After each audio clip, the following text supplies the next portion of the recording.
மனதை வென்றவன் கௌதமா புத்த. அவர்களின் ஒளிவழி.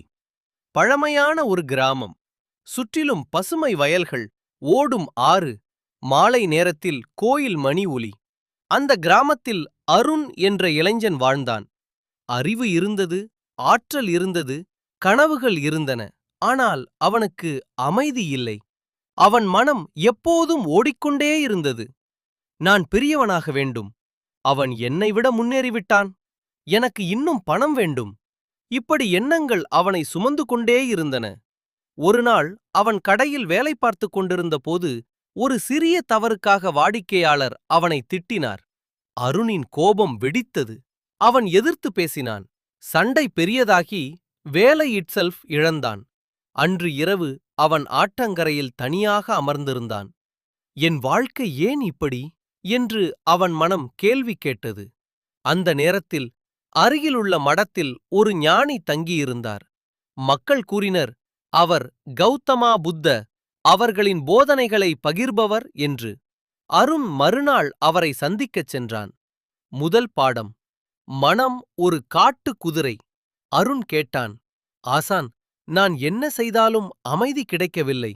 என் மனம் என்னை கேட்கவில்லை. ஞானி மெதுவாக சிரித்தார். மனம் ஒரு காட்டு குதிரை போல. அதை பிடிக்க முயன்றால் அது மேலும் ஓடும். அதை புரிந்து கொண்டால்தான் அது அடங்கும். எப்படி புரிந்து கொள்வது என்று அருண் கேட்டான். கவனிப்பு என்றார் ஆசான். எண்ணம் வந்தால் அதை தடுக்காதே, அதை பார்த்துக்கொள். அது வந்து போகும் மேகம் மாதிரி. இரண்டாம் பாடம். மண் கலந்த தண்ணீர். ஆசான் ஒரு பாத்திரத்தில் தெளிந்த தண்ணீர் ஊற்றி அதில் மண் போட்டார். இதை கிளறு என்றார். அருண் கிளறினான். தண்ணீர் மாசானது. இப்போது அதை அப்படியே விட்டுவை. சில நேரத்தில் மண்ணடியில் தங்கி அடியில் தங்கியது. தண்ணீர் மீண்டும் தெளிவானது. மனம் இப்படித்தான் என்றார் ஆசான். காமம், கோபம், பொறாமை இவையெல்லாம் மண். நீ அவற்றை கிளறினால் வாழ்க்கை மாசாகும். அமைதியாக இருந்தால் அது தானாக தெளிவாகும். அருணின் கண்களில் ஒரு வெளிச்சம் தோன்றியது. மூன்றாம் பாடம். காமத்தின் சக்தி. அருண் இன்னொரு கேள்வி கேட்டான். ஆசை இல்லாமல் எப்படி வாழ முடியும்? ஆசான் சொன்னார், ஆசை தவறு அல்ல. ஆனால் ஆசை உன்னை கட்டுப்படுத்தினால் அது சங்கிலி. நீ ஆசையை கட்டுப்படுத்தினால் அது சக்தி. அவர் ஒரு விளக்கைக் காட்டினார். இந்த தீயை பாரு. கட்டுப்பாட்டில் இருந்தால் அது ஒளி தரும். கட்டுப்பாடின்றி இருந்தால் அது வீடு எரிக்கும். அருண் புரிந்து கொண்டான். அவன் ஆசை அவனை எரித்துக் கொண்டிருந்தது. மாற்றத்தின் தொடக்கம். அன்றிலிருந்து அருண் தினமும் காலையில் தியானம் செய்யத் தொடங்கினான். மூச்சை கவனித்தான். கோபம் வந்தால் உடனே பதிலளிக்கவில்லை. பயம் வந்தால் அதை ஓடவிடவில்லை. அமைதியாக பார்த்தான். மெல்ல அவன் மனம் மெதுவாகியது. எண்ணங்கள் குறையவில்லை, ஆனால் அவை அவனை ஆடவில்லை. கிராமத்தில் மக்கள் அவனில் மாற்றம் கவனித்தனர். முன்பு சீக்கிரம் கோபப்படுவான், இப்போது சிரித்துக்கொண்டே பதிலளிப்பான். முன்பு போட்டி உணர்வு அதிகம், இப்போது உதவும் மனம் அதிகம். சோதனை நாள் ஒரு நாள் அவனை திட்டிய அதே வாடிக்கையாளர் மீண்டும் அவன் முன்னால் வந்தார். இந்த முறை அவர்தான் தவறு செய்திருந்தார். முன்பு இருந்த அருண் இருந்தால் சண்டை செய்திருப்பான்.